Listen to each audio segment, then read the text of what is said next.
Hey guys, this is David Nguyen with the Mortgage Edge podcast brought to you by Click and Close Mortgage. Today I have a very special guest, Roy, is it Ghassemi from Yes, Plano, Texas? Is that's that how you right. say it, Roy?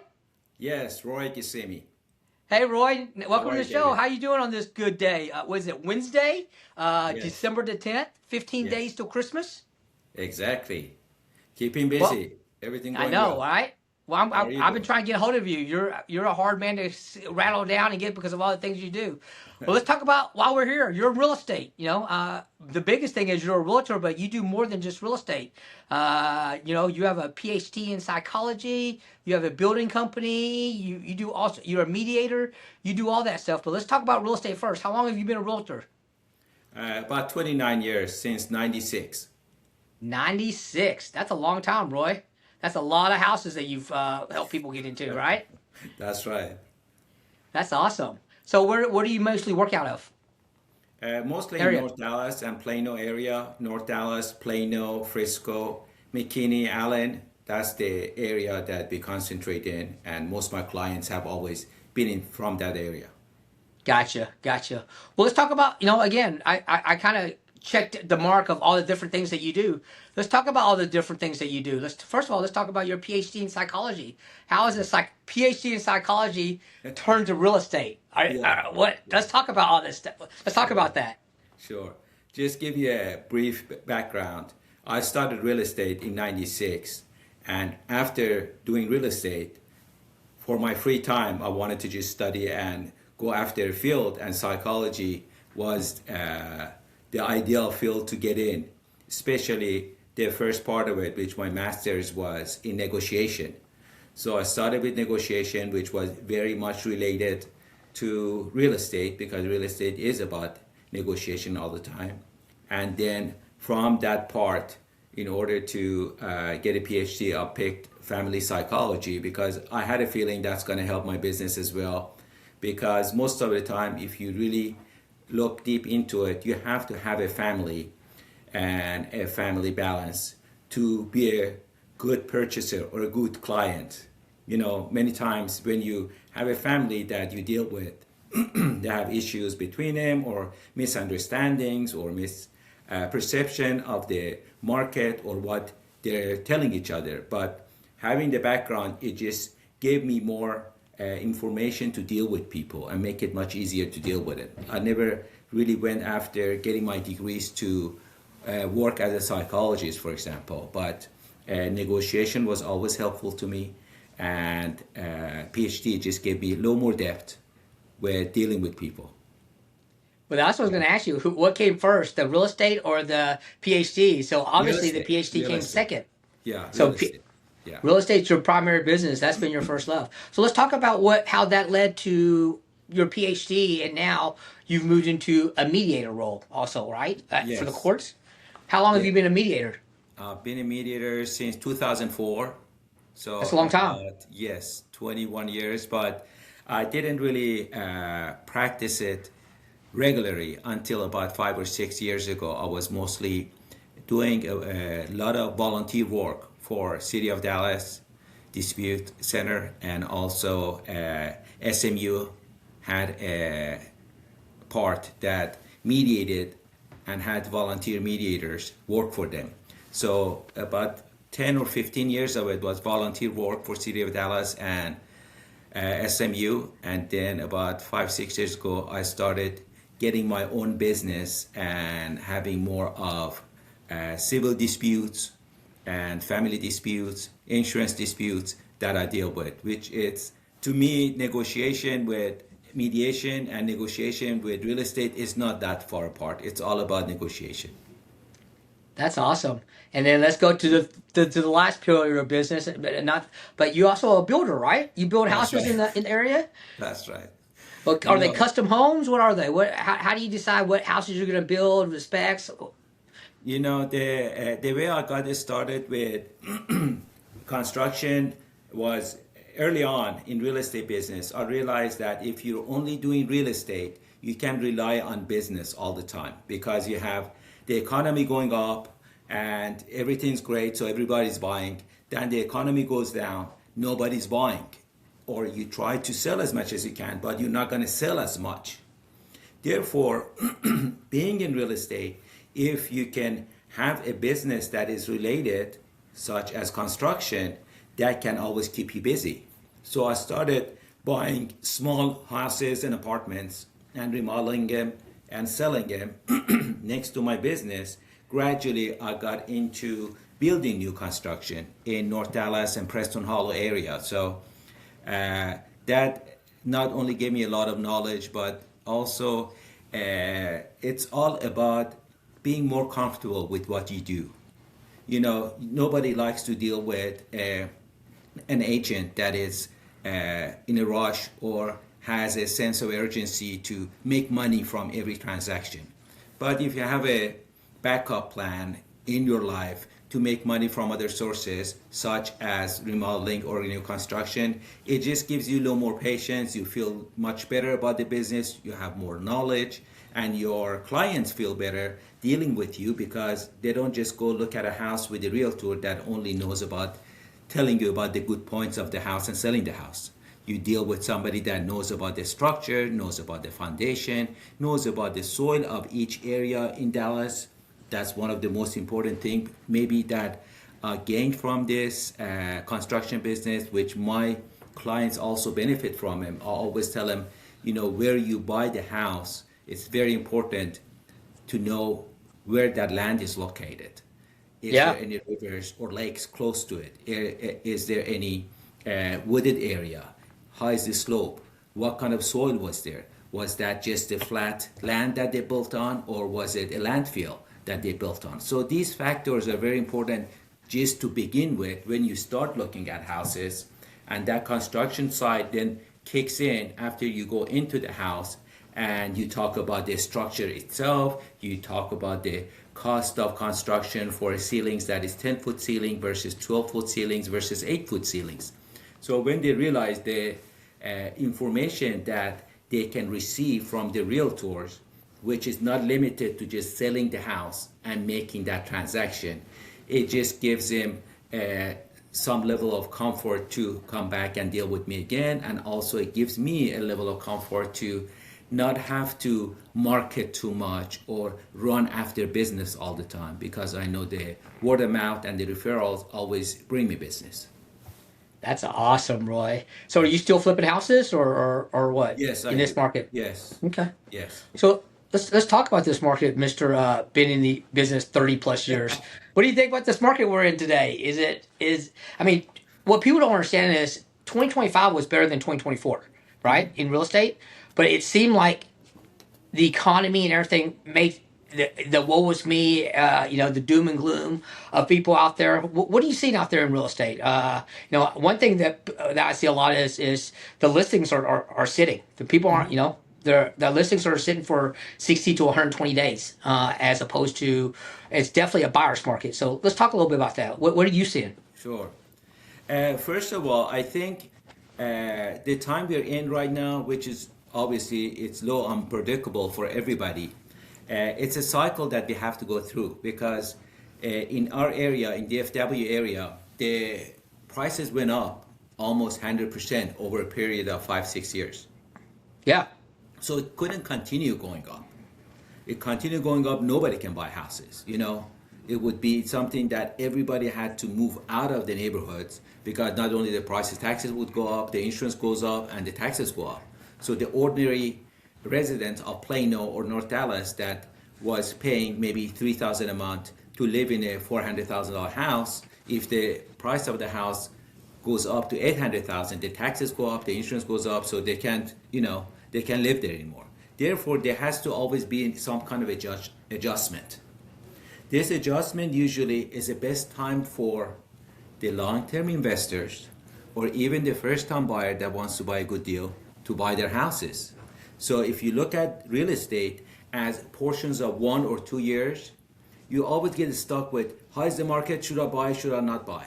But you should kind of widen this pattern and go like 3 to 5 years. Right. Should I buy a house? And how am I going to be situated in 3 to 5 years or 6 years or 7 years if I buy the house today? Obviously, to me, being in the business for so long, I know my investors always made money in a slow market like right now. They never made money when the market was high because they couldn't buy anything at a good deal or a good price. So they always made money when they bought cheap. So anybody that wants to make money, this is the time to buy. And it Yeah. may continue for a year, it may continue for 2 years, but within a year to 2 years, everything gonna take back up and it'll just go up. You know what I'm saying? Yeah. And a good reference point that I tell my clients, especially the investors, I say you look at real estate and you want to look at it as a pattern of 5 to 10 years changing. But you will never ever lose money on a piece of property that you buy within 10 years. As long as you can hold on to it, whether it's just one property or two, or you buy 5 properties. And my experience is usually the things that I tell them, like what I just said, that you don't lose money. And I show them that data on the computer on the houses that I've sold 10 years ago. And then I show them, this is the price we sold, this is the value of it. Then I show them a house that we sold 20 years ago. Then I show them a pattern of 10 years, how much it gained. So this is going to continue, and I try to just show everything with the data that we have on our computers, with the MLS and everything. So it's not an assumption or a guess to just discuss that you say, my assumption is this, the other person says my assumption is that. It's pretty much facts of the market. Boy, I bet you that helps you sell, showing them a 10 or 20 year cycle. Yes. So with that being said, what do you think about all these first time home buyers in this market? I go back. I'm a little older than most, but my first house starter home was $210,000. I think the average starter home now is average real estate in the Dallas Fort Worth area is, I think, 350 to 400,000. Right? Mm-hmm. If you're lucky. Yes. If you're lucky. Yes. So you What do you can't think be about in prime location anymore. You have to be a little bit further out to be able to get 350, 400. Yeah. And see, this is when the part of the construction, my construction experience comes in. Any house that is about 2,000 square foot, right, with a 400 square foot garage, the cost of construction is close to 400,000. Wow. That's basic. Then you add the land value on top of it. So land cannot be anything under 80 or maybe 100,000. So if you're buying something for 375, 400,000, the value is already 475, 500.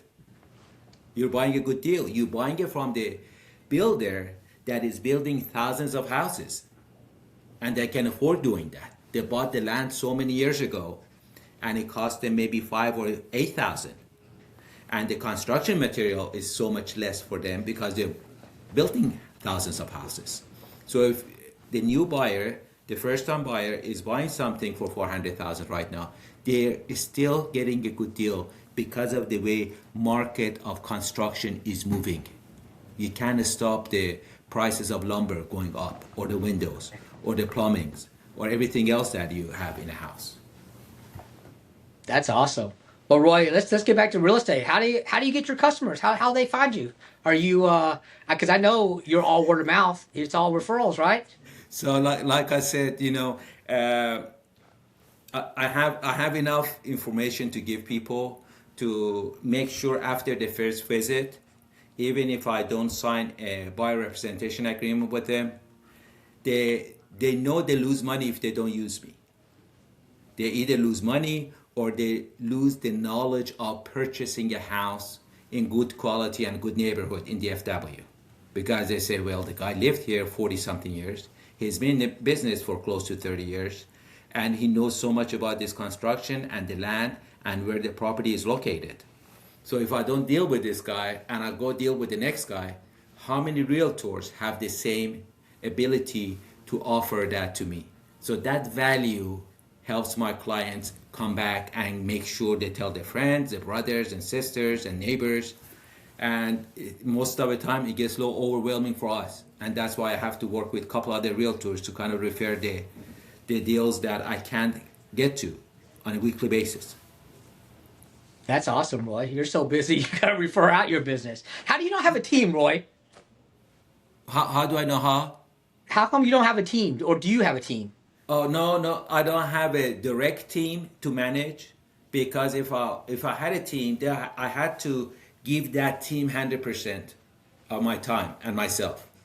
But my hours are pretty dedicated for different things I do. For example, the real estate is my 9 to 5 job, right? That's every day, 7 days a week. Then between the 9 to 5, my free time allocates for construction. Then between the construction and real estate, usually my lunch hours go for mediation. Okay, it's either the lunch hours or right after 5 o'clock. So that's how my time gets allocated. If I want to allocate more time to manage a team to make sure they're doing 100% in what they do, then I have to give up something else. And at the same time, I'm not going to gain much from it because I owned my own company of real estate before, and I had Right. agents work for me. It's just so time consuming, and you don't necessarily make money from them, and then you end up having more responsibility, which I don't need. So what I'm trying to do with not necessarily downsizing, but kind of filtering my clients, deal with the clients that I know I want to deal with, and kind of tunnel the other ones or direct the other ones to other people that work with me, and I'll only come in the picture as I need it. That's awesome, Roy. So do you have an ideal client, or is everybody your ideal client? Well, everybody's my ideal client, unless there's something that it's out of the out of the Collin County, North Dallas area. It can be anywhere in DFW, and obviously, if it's $1 million house, then I'll take care of it myself. But if it's a smaller house, then it goes to Forney or it goes to Euless or something that it's maybe 45 minutes or an hour away from where my office is and where I usually do my business, then I have to allocate that business to someone else. So they're spending the time on a daily basis or weekly basis with that client. That's awesome. Well, let's talk a little bit more about what we're seeing out there. So, as we sit here, December 10th, 2025, going into 2026, I think the Fed just spoke today. Quarter point rate drop. All of us know in the industry that that doesn't affect mortgage rates. That's just short term. But Yes. Jerome Powell hasn't spoken. He's supposed to speak at 2:30. The last couple of times he spoke, it shot the rates up because of what he said. What do you see in 2026 with the market and real estate and everything? Because I think we're gonna see a movement. They're gonna be a good movement that we'll probably start seeing end of February into March, because every year November, December slows down because of Thanksgiving and Christmas. Then Mhm. January, people are still getting over all the time that I spend with family and shopping and partying and everything else. So towards the end of January, everybody come back to normal, and the way the market is going, I think people are gonna have a better attitude or feel more confident in buying next year.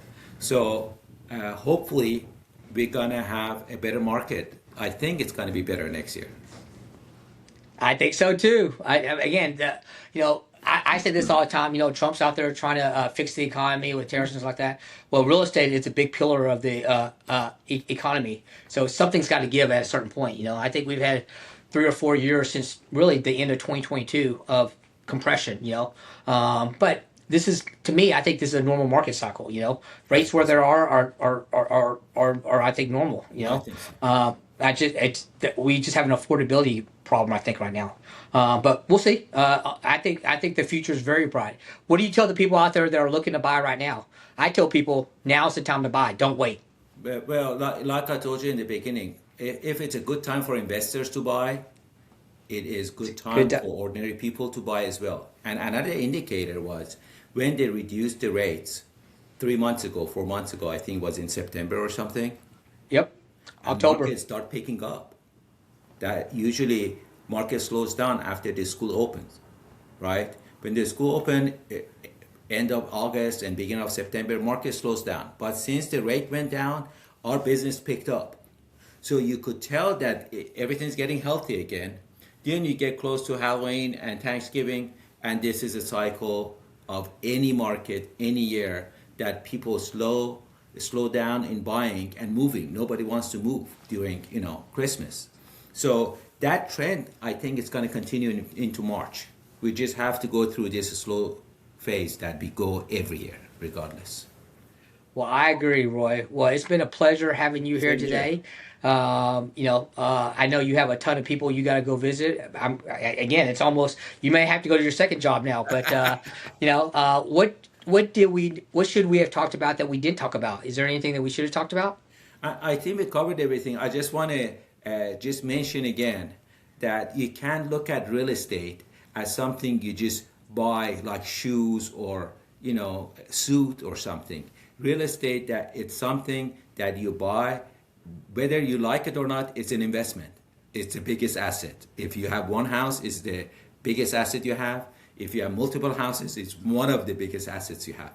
So you can't just look at it as, oh, the prices are down or the market is slow, so I shouldn't buy. That's actually the time to buy. Absolutely. Well, Roy, if the people want to find you, and I know they do, how they get hold of you? Well, my number is right on the screen, 214-395-9031. I'm with Remax, Dallas Suburbs, and they can find me, Google me, and find me easily. I'll be happy to visit. And if you're watching this, guys, you saw that go across the lower thirds the whole time. And if I'm looking for real estate, whether it's buying, selling, or building, there's only one person I'm calling, that's Roy. Well, Roy, thanks for being with us today. I'm David with the Mortgage Edge Podcast. We'll see you later. Wonderful. Thank you, David. All right. Hang on. Bye. Okay, so that's it. We're